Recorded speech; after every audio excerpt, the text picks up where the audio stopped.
close the jar and read a little bit from Douglas Adams' The Hitchhiker's Guide to the Galaxy. So, alright, here we go.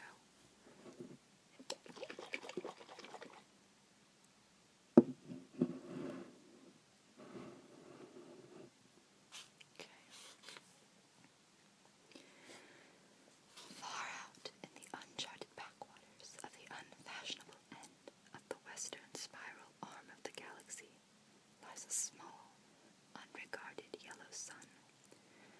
Orbiting this at a distance of roughly 98 million miles is an utterly insignificant little blue-green planet whose ape-descended life forms are so amazingly primitive that they still think digital watches are a pretty neat idea. This planet has, or rather had, a problem, which was this. Most of the people living on it were unhappy for pretty much all of the time.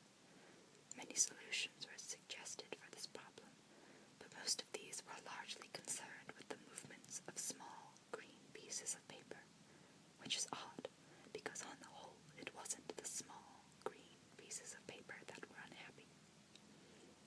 And so, the problem remained. Lots of the people were mean, and most of them were miserable, even the ones with digital watches.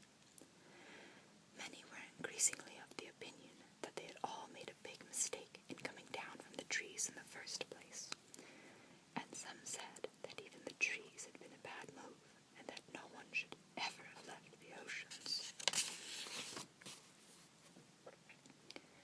And then, one Thursday, nearly 2,000 years after one man had been nailed to a tree for saying how great it would be to be nice to people for a change, a girl sitting on her own in a small cafe in Rickmansworth suddenly realized what it was that had been going wrong all this time, and she finally knew how the world could be made a good and happy place. This time it was right. It would work, and no one would have to get nailed to anything. Sadly, however, before she could get to a phone to tell anyone about it, a terrible, stupid catastrophe occurred, and the idea was lost forever. This is not her story, but it is the story of that terrible, stupid catastrophe and some of its consequences. It is also the story of a book called The Hitchhiker's Guide to the Galaxy, not an Earth book, never published on Earth, and, until the terrible catastrophe occurred, never seen or even heard of by any Earthman. Nevertheless, a wholly remarkable book. In fact, it was probably the most remarkable book ever to come out of the great publishing corporations of Ursa Minor, of which no Earthman had ever heard of either. Not only is it a wholly remarkable book, it is also a highly successful one, more popular than the Celestial Home Care Omnibus, better selling than 53 More Things to Do in Zero Gravity, and more controversial than Ulan Colifit's trilogy of philosophical blockbusters, Where God Went Wrong, Some More of God's Greatest Mistakes, and Who Is This God Person Anyway? In many of the more relaxed civilizations on the outer eastern rim of the galaxy, The Hitchhiker's Guide has already supplanted the great Encyclopedia Galactica as the standard repository of all knowledge and wisdom, for though it has many omissions and contains much more than that is apocryphal, or at least wildly inaccurate, it scores over the older, more pedestrian work in two important respects. First, it is slightly cheaper, and second, it has the words, "Don't Panic," inscribed in large, friendly letters on its cover. But the story of this terrible, stupid Thursday, the story of its extraordinary consequences, and the story of how these consequences are inextricably intertwined with this remarkable book begins very simply. It begins with a house.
adjusted it. For a moment it reflected a second bulldozer through the bathroom window. Properly adjusted, it reflected Arthur Dent's bristles. He shaved them off, washed, dried, and stomped off to the kitchen to find something pleasant to put in his mouth. Kettle, plug, fridge, milk, coffee. Yawn. The word bulldozer wandered through his mind for a moment in search of something to connect with. The bulldozer outside of the kitchen window was quite a big one. He stared at it. Yellow, he thought, and stomped off back to his bedroom to get dressed. Passing the bathroom, he stopped to drink a large glass of water and another. He began to suspect that he was hungover. Why was he hungover? Had he been drinking the night before? He supposed that he must have been. He caught a glint in the shaving mirror. Yellow, he thought, and stomped on to the bedroom. He stood and thought. The pub, he thought. Oh dear, the pub. He vaguely remembered being angry about something that seemed important. He'd have been telling people about it at great length, he rather suspected. His clearest visual recollection was of glazed looks on other people's faces. Something about a new bypass he just found out about. It had been in the pipeline for months, only no one seemed to have known about it. Ridiculous. He took a swig of water. It would sort itself out, he decided. No one wanted a bypass. The council didn't have a leg to stand on. It would sort itself out. God, what a terrible hangover it earned him, though. He looked at himself in the wardrobe mirror. He stuck out his tongue.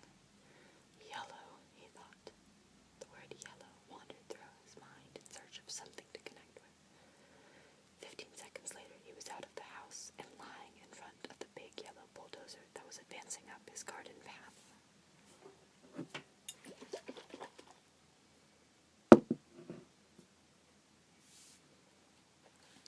Mr. L. Prosser was, as they say, only human.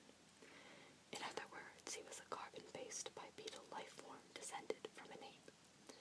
More specifically, he was 40, fat, and shabby, and worked for the local council. Curiously enough, though he didn't know it, he was also a direct male line descendant of Genghis Khan, though intervening generations and racial mixing had so juggled his genes that he had no discernible Mongoloid characteristics, and the only vestiges left in Mr. L. Prosser of his mighty ancestry were a pronounced stoutness of the tongue and a predilection for little fur hats. He was by no means a great warrior. In fact, he was a nervous, worried man.